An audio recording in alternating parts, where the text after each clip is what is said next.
पढ़ी लिखी बहू से अच्छी अनपढ़ बहू की थाली। तू तू तू मेरी बहू को किसी की काली नजर ना लगे। आखिर गांव में बहुत टोटके होते हैं, अनपढ़ लोग ऐसे ही करते हैं।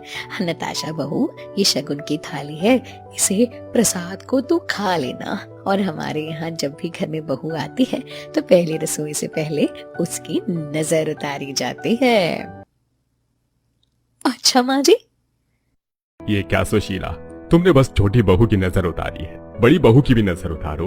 और ये तुम क्या बोल रही हो? वही बोल रही हूँ जो है। आपने क्या देखकर मेरे पढ़े लिखे बेटे की शादी अनपढ़ गवार की लड़की से करवा दी? मैं इसकी कोई नजर वजर नहीं उतारने वाली। उल्टी सीधी बात मत करो सुशीला, दोनों बहू का आज पहला दिन है और उनका दिन खराब मत करो। तुम्हें पढ़ी लिखी बहू पसंद है, अच्छी बात है, लेकिन वो इतनी भी गवार नहीं है, 5वीं पास है वो। मेरी एमबीए बहू के सामने तो वो कुछ भी नहीं है। मेरे लिए तो ये अनपढ़ ही रहेगी। माँ, आप दिल से ये बात निकाल दो कि मोहिनी भाभी अनपढ़ है तो इस घर के लिए सही नहीं होगी। अभी तो देखना बाकी है ना कि दोनों भाभी में से घर कौन अच्छे से संभाल पाता है। हाँ माँ, और जब मुझे आपत्ति नहीं है तो आप भी इस बात को यहीं भूल जाइए और रस्म पूरी कीजिए। ठीक है, कर देते हो। वैसे भी समाज की नजरों में क्या अनपढ़ हमारे घर की बहू तो बन ही चुकी है। तब आरती की थाली घुमाकर सुशीला बड़ी बहू की नजर उतार देती है। आंखों में आंसू तो होते हैं लेकिन मन में मोहिनी की खुशी भी होती है। माँ जी, भले ही आपने पूरे मन से नहीं नजर उतारी, लेकिन एक तरह से आपने रस्म पूरी की। मुझे विश्वास है धीरे धीरे मैं आपका दिल जीत ही लूंगी। तब बड़ी बहू सास ससुर के पैर छूती है। बहू, मेरा आशीर्वाद तुम्हारे साथ है, सदा सुहागन रहो। और पहली रसोई में अच्छा सा खाना बना दो, हम सब इंतजार कर रहे हैं। जी पापा जी, जो भी हो, इससे अच्छा खाना तो मैं बना ही लूंगी। दोनों बहू रसोई में खाना बनाने जाती हैं, जहां एक तरफ मोहिनी आलू टमाटर की सब्जी, पूड़ी, रायता, सिलबट्टे पर चटनी तैयार करती है और इंस्टेंट खाने वाली मिर्च का अचार भी बनाती है। इतना ही नहीं, साथ में एक सूखी सब्जी भी बनाती है। वहीं दूसरी तरफ पढ़ी लिखी बहू ब्रेड के कॉर्नर काट कर, सब्जियां काट कर, बटर लगाकर सैंडविच बना देती है और साथ में कॉफी बनाकर सबको पेश करती है। अरे हाँ मोहिनी भाभी, आपने तो बहुत कुछ बनाया है। ये पूरी थाली क्या आपने खुद अपने हाथों से तैयार की है? और अभी मुझे सिलबट्टे की आवाज आ रही थी। चटनी मिर्च भी तैयार की है आपने? हाँ, तुमने बिल्कुल सही पहचाना। मैंने सब 1 घंटे में बना लिया।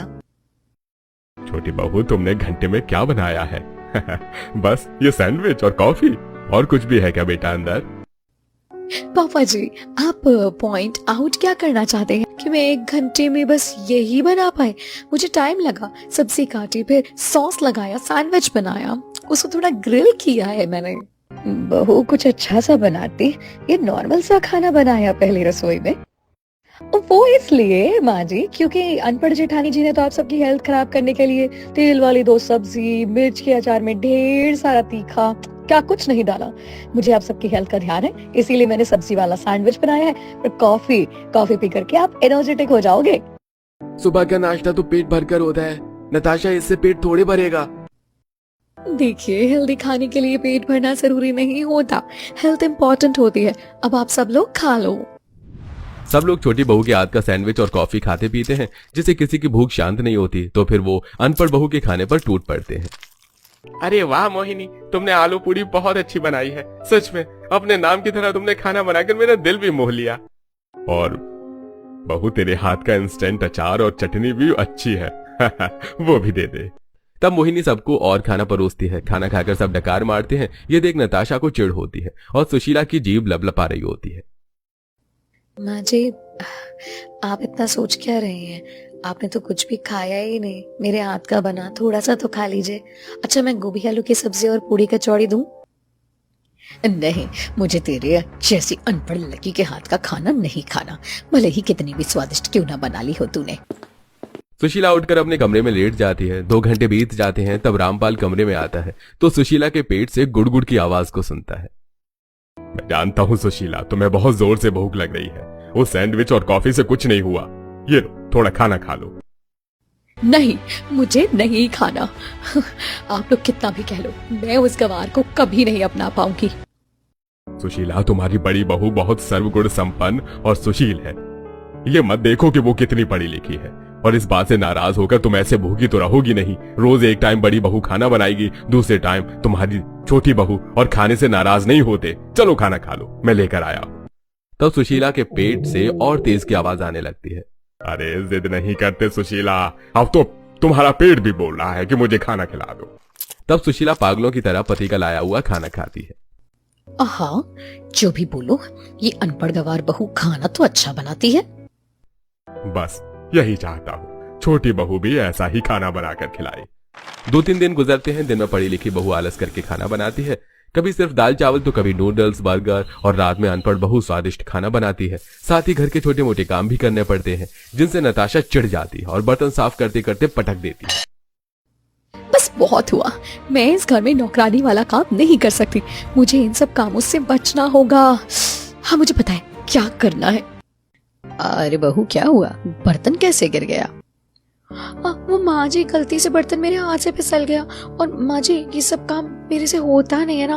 आप तो जानती हो मैं कितनी पढ़ी लिखी हूँ। अपने घर में मैंने ये सब कभी किया ही नहीं। MBA मैंने बर्तन साफ करने के लिए थोड़ी ही ना किया है। अब जेठानी जी गवार हैं, अनपढ़ हैं, ये सब काम उनसे करवा लो आप। और दिन में मुझसे काम होता भी नहीं है। मैं आपको बताना भूल गई थी कि मैं घर से बैठ करके साइड जॉब करने का सोच रही हूँ। अपनी एजुकेशन में बर्तन घिस करके खराब नहीं करना चाहती। बहू, मैं तेरे इस फैसले से खुश हूँ। मैं भी नहीं चाहती कि मेरी पढ़ी लिखी बहू घर में ये सब काम करे। तू बस रात को खाना बना दिया करना, अब दिन का काम मत करना। जी माँ जी। अरे वाह, मैं तो बच गई। तभी सुशीला मोहिनी को आवाज देकर बुलाती है। जी माँ जी। माँ जी की बच्ची, अब से दिन का खाना तू बनाएगी और घर का सारा काम भी तू ही करेगी। मेरी पढ़ी लिखी बहू घर का कोई काम नहीं करेगी सिवाय रात का खाना बनाने के, समझी? अब बर्तन साफ कर जा करके। ठीक है माँ जी। तब मोहिनी बर्तन साफ करने लगती है और नताशा अपने कमरे में जाकर नाचने लगती है। हमारे हिवड़ा में नाचे मोर, तक थैया थैया, भंवरे ने मचाया शोर, खिली तिल की कलियां। शोर तो अब उस अनपढ़ के मन में हो रहा होगा। मैं घर का कोई काम नहीं करूंगी, बस मुझे काम करने की एक्टिंग ही तो करनी है। कोई पार्ट टाइम काम ढूंढ लेती हूँ। नताशा लैपटॉप खोलकर पार्ट टाइम जॉब सर्च करती है, लेकिन कोई काम नहीं मिलता। काम नहीं मिला तो क्या हुआ, एक्टिंग कर लूंगी। नताशा अपने कमरे में रिलैक्स करती है, वहीं घर का काम मोहिनी निपटाती है। अगली सुबह वो सुबह उठकर झाड़ू पोछा करके पूजा करके रसोई में दाल बाटी चूरमा और मीठा बनाती है, जिसे खाकर सब खुश होते हैं। भाभी, आप सच में बहुत अच्छा खाना बनाती हो। नताशा, तुम रात को आलू के पराठे और गाजर का अचार तैयार कर लेना, साथ में जीरा तड़का दही भी। व्हाट? इतनी मेहनत वाला खाना मुझसे नहीं बनेगा। विहान, मैं कुछ और बनाऊंगी, ठीक है? नताशा, अगर तुम्हें आलू का पराठा बनाने में दिक्कत हो रही है तो मैं मदद कर देती हूँ। नो थैंक्स, मेरे इतने बुरे दिन नहीं आए कि मुझे आपसे हेल्प लेनी पड़े। इतनी एजुकेटेड हूँ मैं, इन्हें खाना खिला सकती हूँ। मैंने खाना खा लिया, मेरा काम टाइम से हो रहा है। अब अपने रूम में जा रही हूँ। तब नताशा अपने रूम में चली जाती है और बाकी सब खाकर अपने अपने काम पर। नताशा काम का प्रेशर दिखाने के लिए लैपटॉप खोलकर विंडो शॉपिंग करती है और सास को लगता है कि बहू काम कर रही है। वहीं मोहिनी सबके गंदे कपड़े धोकर रसोई साफ करके छत पर पापड़ बनाती है। अरे बहू, तुम इतनी मेहनत क्यों कर रही हो? बाजार में पापड़ आते तो हैं बने बनाए। अरे तो है पापा जी, लेकिन न जाने बाहर के पापड़ कैसे हों, धूल मिट्टी भी होती है, कभी कभी साबुन जैसा टेस्ट भी आता है। इसीलिए मैं घर में बना रही हूँ। आज सारे बना दूंगी, 3 दिन में सूख जाएंगे, अगले दिन खाने लगेंगे हम। मेरी माँ हमेशा से कहती है कि खाने के लिए थाली ऐसे परोसो कि भूख ना लगने वाले इंसान को भी पेट भर के खाना खाने का मन कर जाए। अरे वाह बहू, तुम्हारी माँ ने सच में तुम्हें बहुत अच्छी शिक्षा दी है। जब भी तुम्हारी खाने की थाली देखते हैं खुश हो जाते हैं। वहीं छोटी बहू ऐसे थाली परोसती है कि छोड़ो, पता नहीं आज रात को वो क्या बनाएगी। इतना कहकर ससुर चला जाता है। शाम होती है। नताशा रसोई में आलू उबालकर कुछ आलू को फ्राई करके उस पर नमक मिर्च डाल देती है और ब्लिंकिट से फ्रोजन पराठे मंगाकर तवे पर सेकती है। नताशा, तू बहुत स्मार्ट निकली। आटे में हाथ गंदे नहीं करने पड़े और झटपट उबले हुए आलू भी रेडी कर दिए। नताशा सारा खाना बनाकर डाइनिंग टेबल पर ले आती है और सबकी थाली में परोस देती है। ये देख सबका मुंह बन जाता है। ये क्या भाभी, आलू की कोई सब्जी ही बना देती। आपने तो फ्राई आलू करके रख दिया। हाँ, ऊपर से नमक मिर्च डाल करके। ये पराठे इतने मोटे से क्यों हैं? बहू, ये पराठे कुछ अजीब लग रहे हैं। बहू, तो सिर्फ यही खाएंगे हम क्या? और कुछ नहीं बनाया साथ में? अरे आप सबको थाली में और क्या चाहिए? पराठे से आलू खा लीजिए ना। सब्जी फ्राई करती तो उसमें तेल होता। मुझे तो लगता है अनपढ़ जिठानी जी के हाथ का खा खा करके, उनकी भारी भरकम थाली देख करके आप मुझसे भी वही सब एक्सपेक्ट करने लगे हैं।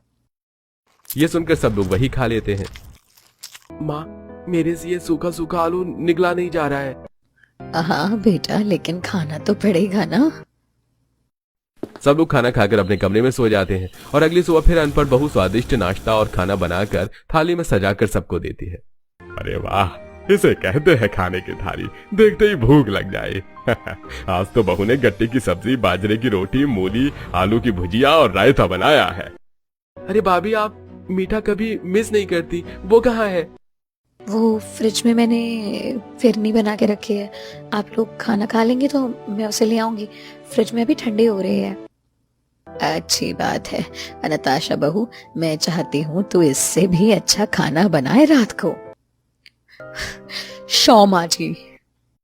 फिर सब लोग खाना खा लेते हैं। अपने कमरे में काम करने की एक्टिंग के बाद शाम को नताशा सुपरमार्केट जाती है, जहाँ से पास्ता, चीज और फूड पैकेट लेकर आती है और पास्ता, मंचूरियन और आइसक्रीम देती है। अरे बहू, ये कैसा खाना बनाया है तुमने? ये सब चीज रात में खाने के लिए थोड़े होती है। इससे तो पेट भी नहीं भरेगा। और तुम आइसक्रीम भी खरीद कर लाई हो। बहू, ये नुकसान करेगी, पेट भी नहीं भरेगा। तू कुछ और खाना बना देती। बस बहुत हुआ, मैं कुछ भी बना लूं, लेकिन आपको कभी पसंद आता ही नहीं। आज तो मैंने थाली में 3-3, 4-4 चीजें रखी है, तब भी। नताशा नाराज होकर अंदर चली जाती है। वक्त गुजरता है। अब दिन में तो सबको बढ़िया खाना मिल जाया करता था अनपढ़ बहू की वजह से, लेकिन रात को पढ़ी लिखी बहू कभी उबला हुआ, कभी पैकेट फूड, कभी बाहर से खाना मंगवा कर दे देती, जिससे घर वाले परेशान होते हैं। बहू, तुम खुद भी ये सब कैसे खा लेती हो और हमें भी यही देती हो? सुशीला, तो मेरी अनपढ़ बहू को कुछ भी कहो, लेकिन तुम्हारी पढ़ी लिखी बहू से अच्छी मेरी अनपढ़ बहू है। कम से कम सबका ख्याल तो रखती है। उसकी थाली में 5 से 6 चीजें से कुछ कम खाना नहीं मिलेगा। पेट भर के खिलाती है, तब खुद खाती है। लेकिन पढ़ी लिखी बहू का तो आलस खत्म ही नहीं होता। वो कुछ भी दे देती है। अब ऐसे थोड़े ना खाएंगे। कल भी मैंने कुछ नहीं बोला, बहू ने बाहर से खाना ऑर्डर कर दिया। नताशा बहू, ऐसे तो हम सबकी तबीयत खराब हो जाएगी, क्योंकि पेट भर के खाना नहीं मिलता और बाहर की चीज लेकर आती हूँ या ऑर्डर करती हूँ। मैं बोलना नहीं चाहता, लेकिन ऑफिस से आकर मैं भी ये सब खाना नहीं खाना चाहता। हाँ नताशा, हम दिन भर ऑफिस में काम करने के बाद सुकून से घर पर खाना खाना चाहते हैं, पर तुम मन से बनाती नहीं हो। उबले हुए दाल, चावल, पैकेट की चीज रख देती हो, और ये जंक फूड खाने की चीज नहीं है। तो आपको क्या लग रहा था मैं नौकरानी बन के 56 भोग बना दूंगी? हाँ, मेरे बस की नहीं है। मैं रसोई में इतनी देर तक खड़े होकर के खाना नहीं बना सकती। मैंने अपनी पढ़ाई लिखाई रसोई के लिए नहीं की है। जो गांव की गवार है ना, अनपढ़, उससे ये सब काम करवा लीजिए आप। भाभी, आप बड़ी भाभी को ऐसे डिसरिस्पेक्ट नहीं कर सकती हैं। आप सारा काम नहीं करती और वो सिर्फ रात का खाना बनाना होता है, तब भी ठीक से नहीं कर पा रही हैं। अब मैं क्या बोलूं, गलती तो इसकी है, लेकिन ये समझना भी नहीं चाहती। देखिए, आप सब लोग ऐसे लड़िए मत, इससे किसी का पेट नहीं भरेगा। मैं खाना बना कर लाती हूँ, बस 15 मिनट दीजिएगा। मोहिनी तुरंत रसोई में जाकर खिचड़ी बनाकर सबको देती है, जिसे खाकर सब खुश हो जाते हैं। देखा, तुम्हें भी खिचड़ी पसंद आ रही है ना मेरी अनपढ़ बहू की? अरे मेरी बहू कैसी भी सही, लेकिन किसी को भूखे तो नहीं सुलाती। और ये खिचड़ी भी खाली नहीं थी, इसमें अचार, पापड़, दही भी दिया है। तुम्हारी पढ़ी लिखी बहू से मेरी अनपढ़ बहू लाख गुना अच्छी है। ऐसा नहीं है, मैं एक बार नताशा को समझाऊंगी। अगले दिन गेस्ट आ जाते हैं और मोहिनी 3 तरह की सब्जी, चावल, मीठा सब कुछ बनाकर थाली पर देती है, जिसे खाकर मेहमान खुश होते हैं। वहीं नताशा पास्ता बनाकर परोसती है, जिसे खाकर मेहमान और प्रिया के पेट में दर्द होने लगता है। मम्मी, पापा, सडनली मुझे बहुत दर्द हो रहा है। मैंने तो बस 2 बाइट खाई है पिज्जा की अभी। मम्मी मुझे भी पेट में दर्द हो रहा है। तभी दोनों उल्टी कर देते हैं। फिर मोहिनी घर पर डॉक्टर को बुलाती है। अरे आप दोनों लास्ट में ऐसा क्या खाए थे जिससे तबीयत खराब हुई? डॉक्टर, मैं और रोहित ने पिज्जा खाया था, उसी के बाद ऐसा हुआ। पिज्जा खाकर? मैं अभी आई। मोहिनी रसोई में जाकर पिज्जा ब्रेड, पिज्जा सीजनिंग और चीज की एक्सपायरी डेट चेक करती है, जिसमें चीज की एक्सपायरी डेट निकल चुकी थी, और वो आकर कहती है, मुझे लगता है कि इन दोनों की तबीयत खराब चीज की वजह से हुई है। पैकेट पर चीज की एक्सपायरी डेट देखी मैंने। नताशा, तुम्हें देखकर चीज खरीदनी चाहिए थी ना। देखो, दोनों की तबीयत खराब हो गई है। मुझे अच्छे से पता है कि आप मेहमानों के सामने मुझे जलील करना चाहती हो। हम अनपढ़ हो तो मैं आपकी बात क्यों सुनूं? तुमने ठीक कहा नताशा, मैं तुम्हारी जितनी पढ़ी लिखी नहीं हूँ, लेकिन अनपढ़ भी नहीं हूँ। 5वीं तक पढ़ी हूँ। थोड़ी बहुत इंग्लिश, एक्सपायरी चीजें देखना, ये सब आता है। ये सब तो 10 साल का बच्चा भी देख लेता है। एक्सक्यूज मी, जब भी आप बाहर से ये सब चीज लो, पहले बता दूं कि जंक फूड खाना ही नहीं चाहिए, और अगर आप ये सब लेकर के घर में आते हैं तो चीजें देख करके इस्तेमाल करनी चाहिए। अभी के लिए मैं दवाई दे देती हूँ। डॉक्टर चली जाती है।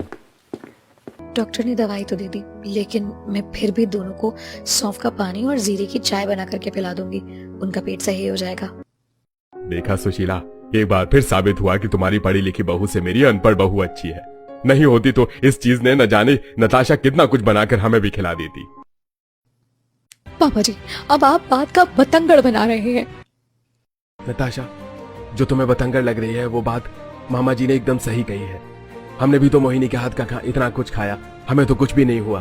तुम्हारा सिर्फ पिज्जा खाने से ही 2 जनों की तबीयत खराब हो गई। मैं कुछ भी कह लूं दीदी, आप लोगों को पुराने जमाने की अनपढ़ चिठानी ही पसंद आएगी ना, और उनका बना हुआ खाना तो आप रहने ही नहीं देते हो। इस अनजाने में मुझसे गलती हो गई, नहीं देखा मैंने। कुछ देर बाद मेहमान चले जाते हैं। बरसात की वजह से सास ससुर को सर्दी जुकाम हो जाता है, जिस वजह से मोहिनी बाजार जाकर हरी सब्जी और दवाई लेकर आती है और सास ससुर के लिए सब्जियों का सूप और खिचड़ी बनाती है। वहीं उससे पहले नताशा बाजार का रेडीमेड सूप और टोस्ट लाकर देती है। ये सूप तो नमकीन पानी जैसा है। बहू बीमारी के समय भी हम दोनों को बाहर का खिलाएगी क्या? सुशीला, ये मत खाओ पियो। देखो मोहिनी बहू आ गई है। बेटा, तूने घी की खिचड़ी और घर का सूप बना दिया है ना? हाँ मम्मी जी, पापा जी, और आप इसे खा करके ठीक हो जाएंगे।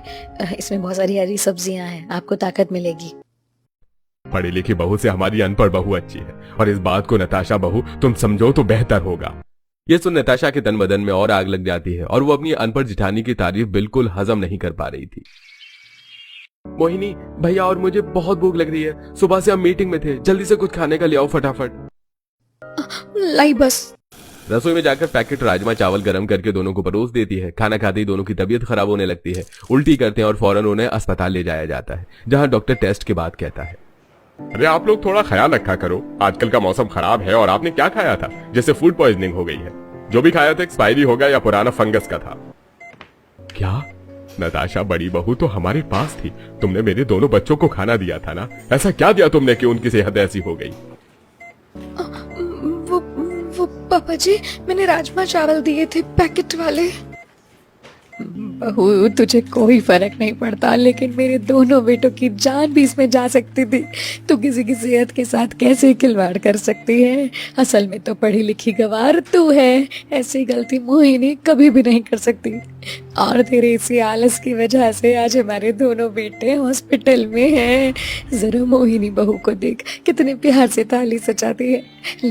लेकिन आज जो तूने किया, बहुत गलत किया।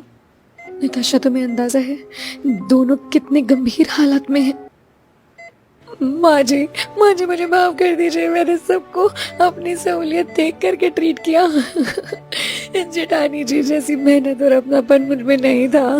आज से मैं सीखूंगी अपने आपके हाथ की रेसिपीज जेठानी जी। हाँ, और फिर कभी ऐसी गलती नहीं करूंगी। मुझे एक मौका और दे दीजिए। मुझे खुशी है तुम अपनी गलतियों से सीख करके खुद को बदलना चाहती हो। फिर सुशीला भी मोहिनी को बहू मानकर गले लगा लेती है। इस तरह दोनों बहू अपने अपने पतियों को पौष्टिक खाना खिलाकर ख्याल रखती हैं और नताशा मोहिनी से खाना बनाना सीखती है। दोस्तों, शिक्षा जरूरी है, लेकिन जब तक उसमें सेवा, समझ और प्यार ना हो, तब तक वो अधूरी है। थाली में डिग्री नहीं, भावना परोसी जाती है।